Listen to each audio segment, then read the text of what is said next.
Ahora en el Nuevo Testamento, específicamente en Hechos, el bautismo empezó a sustituir lo que es la circuncisión. Ahora la señal de que perteneces es la llenura del Espíritu Santo, que en este caso, ahí no hay fallo. Si te llena el Espíritu Santo, es el sello que a final de cuentas todos deseamos. Lo que practica la iglesia, y lo que empezó a practicar en ese momento la iglesia primitiva, fue el bautizo, como una señal que apuntaba a algo mucho más glorioso, a algo mucho más trascendente. Una persona es bautizada haciendo referencia a que ella fue llena por el Espíritu Santo, que fue bautizada por un bautismo mucho más pleno. O vamos a decir el real, aunque el que practicamos en la iglesia también es real, pero tiene algunos fallos o limitaciones. Por ejemplo, que no necesariamente todas las personas que son bautizadas en la iglesia son hijos de Dios. Así como el pueblo de Israel, no todo el que era circuncidado era pueblo de Dios. Sin embargo, esa no es responsabilidad de quien. La responsabilidad de quien lo oficia es que lo haga de una manera correcta. La eficacia del bautismo es de Cristo, es a través de la fe. Así es que la persona que es bautizada en la iglesia porque ha dado frutos de que Dios lo ha cambiado, de que ha hecho evidencia de que el Espíritu Santo está obrando en él y que lo está cambiando, pero al mismo tiempo sabemos que son cosas que a veces el hombre está dispuesto a fingir o a imitar porque quiere formar parte de la iglesia y es bautizado y ni siquiera conoce a Dios. Y digo, hay casos en la historia. Y Cristo dice que no todos los que están son parte del pueblo y no todos los que son están. Así es que, de la misma manera que el pueblo de Israel, siendo un pueblo, siendo una nación que era el pueblo del pacto, podemos ver ahora en la iglesia que somos el pueblo del pacto, en donde no necesariamente todos son hijos de Dios, aunque somos pueblo del pacto y recibes bendiciones como si fueras pueblo del pacto. Entonces, estudiar la iglesia desde la perspectiva de los pactos nos permite ver que, a diferencia de como siempre lo vemos, que hay dos clasificaciones de personas en donde unos son hijos de Dios y otros no son hijos de Dios, cuando estudiamos la iglesia a través de los pactos podemos ver tres clasificaciones de personas. De los que están dentro de la iglesia, los que son hijos de Dios; de los que están dentro de la iglesia, los que no son hijos de Dios; y de los que están fuera de la iglesia, podemos decir que los que no son hijos de Dios, aunque ahí también se divide, porque podemos considerar que por la gracia de Dios, fuera de la iglesia visible, fuera de la iglesia local, hay salvación. Y especifico fuera de la iglesia local, porque fuera de la iglesia de Cristo no hay salvación. Que era lo que decía San Anselmo, y los cristianos protestan contra él porque decía, fuera de la iglesia no hay salvación. Y no, es que puede haber salvación. Sí, hay salvación fuera de estos muros. A lo que se refiere es fuera de la iglesia de Cristo no hay salvación. Ahora, pero estamos hablando de una iglesia local. Somos pueblo del pacto. ¿Por qué? Porque el pacto fue con Cristo y nosotros somos bautizados en Cristo. Así como el que era bautizado en Moisés recibía los beneficios de ser bautizado en Moisés porque tenía comunión con Dios a través del pacto que Dios había hecho con Moisés. Entonces, después de esto viene todavía la siguiente lucha que hay entre los niños deben de ser bautizados o los niños no deben de ser bautizados. Somos una comunidad del pacto. Y tanto en el Antiguo Testamento como en el Nuevo Testamento, Dios no hizo pacto con hijos. Dios hizo pacto con los padres. Y cuando Dios ratifica el pacto con el Hijo, lo ratifica haciendo referencia al pacto que había hecho con el Padre. Así es que toma a Jacob y le dice, yo voy a hacer de ti una gran nación, y después de que le da así, ¿por qué? por amor a Isaac. Y cuando lo hizo con Isaac, ¿por qué? Porque así se lo dije a Abraham.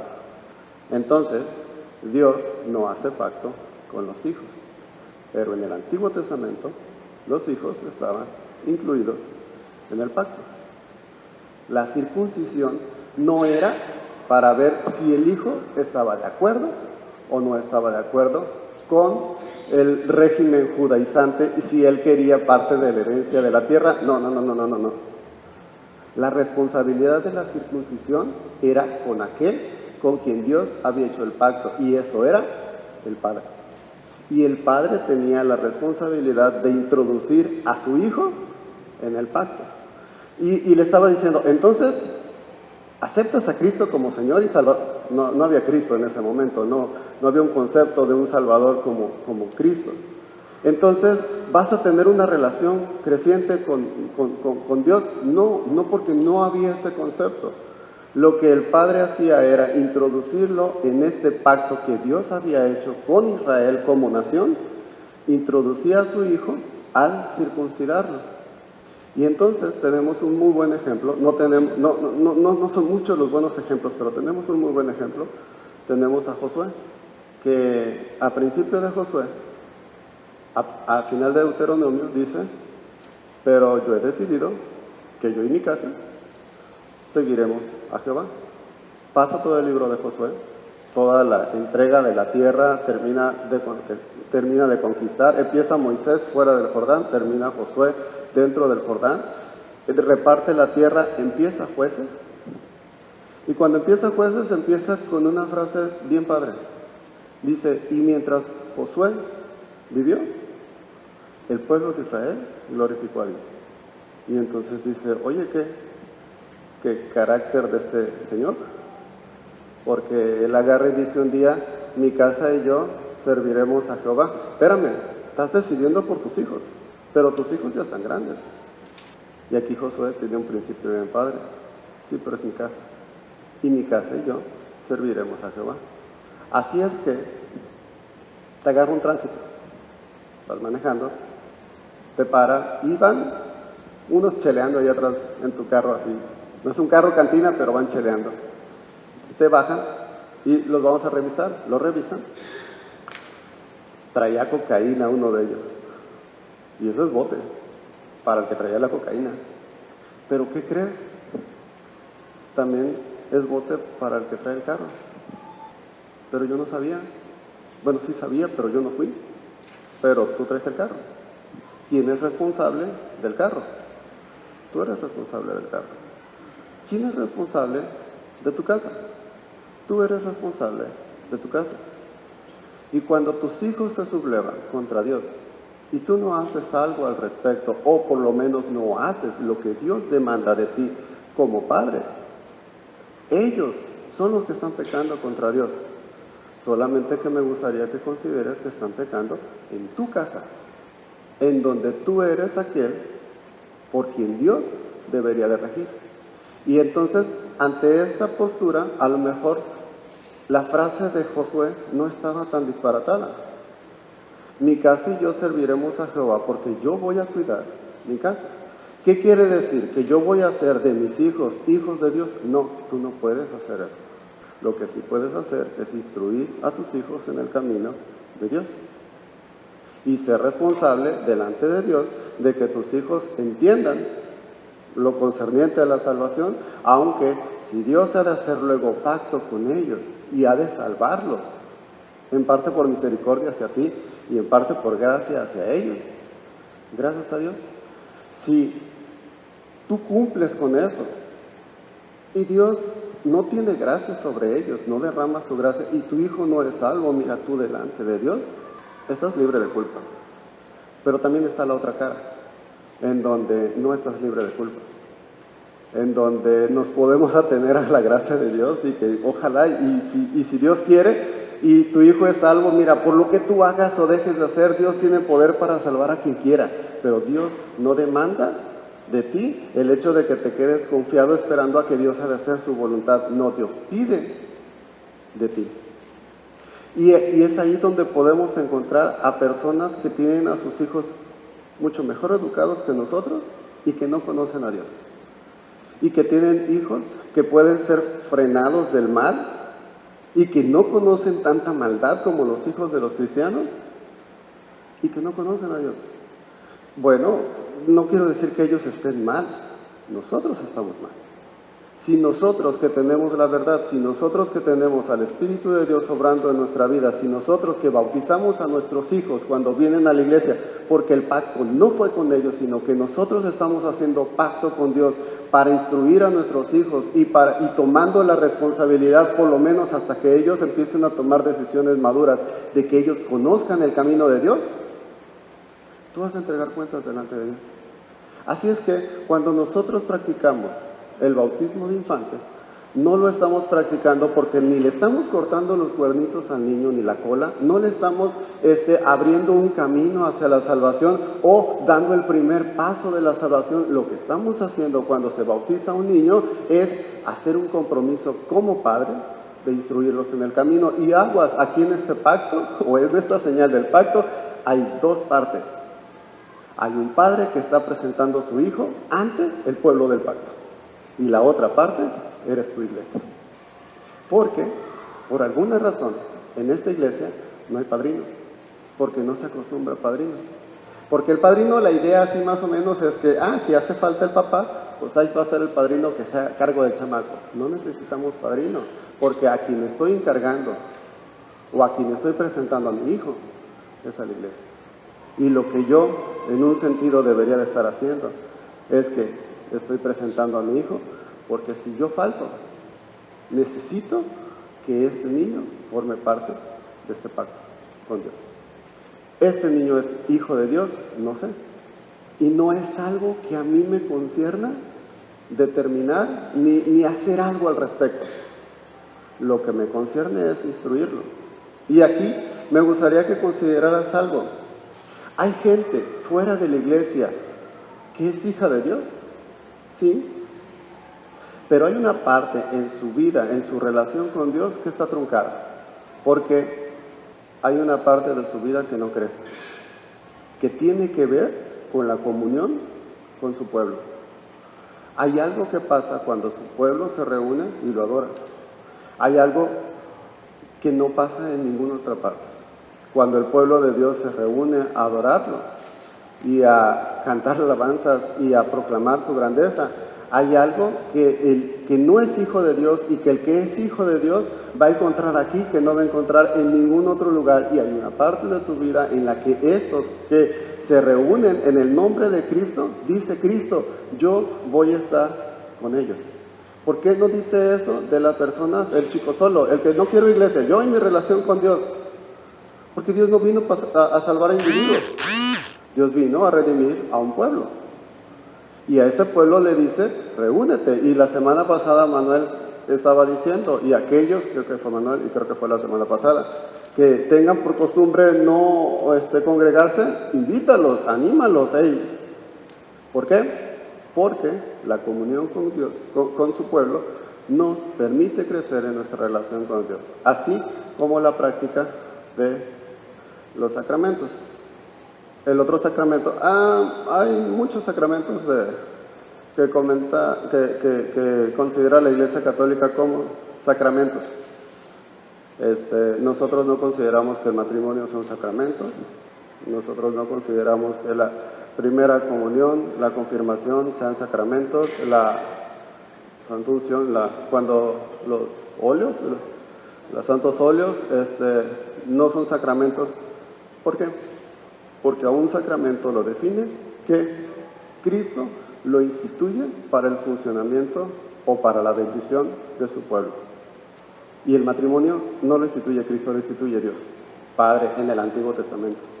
Cristo habla del matrimonio, pero en la dinámica como iglesia, Cristo no dijo, van a practicar el matrimonio de esta manera para que, aunque lo tenemos que hacer de una manera apropiada, lo que digo es que no es un sacramento. La Santa Cena sí es un sacramento, porque Él dijo, y practicarla de ahora en adelante hasta que yo vuelva. El bautismo es un sacramento, ¿por qué? Porque es ir y predicar a todas las naciones, bautizándoles en el nombre del Padre, del Hijo y del Espíritu Santo. Cristo es el que lo instituye para el funcionamiento de su iglesia y para la bendición del pueblo. como cuando ves algo que te ayuda mucho y que dice suplemento alimenticio, y entonces te lo tomas como un suplemento alimenticio y dejas de comer porque estás tomando un suplemento. No, esto es un apoyo a tu buena alimentación. La iglesia es un apoyo, la iglesia es algo más. Sin embargo, la educación de los hijos es en casa.